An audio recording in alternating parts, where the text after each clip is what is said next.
ব্যভিচার এমন একটা হাতিয়ার যেটা শয়তান লোকদের জীবনে ইউজ করে, ইহুদের জীবনে ইউজ করে।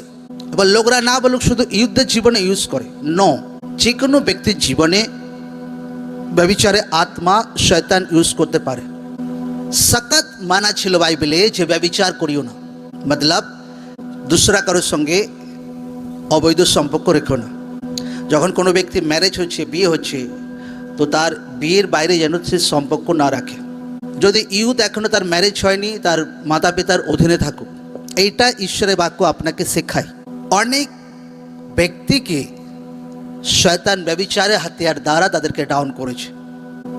এবার লোকদেরকে ধ্যান রাখতে হবে, যদি এই পাপটাকে ঈশ্বর এত ঘৃণা করে, এত নফরত করে, এত পছন্দ করে না, তো আমাকে সেই পাপ থেকে আমাকে নিজের জীবনকে বাঁচিয়ে রাখতে হবে, আমাকে সেই পাপ থেকে নিজের জীবনকে আলাদা করতে হবে।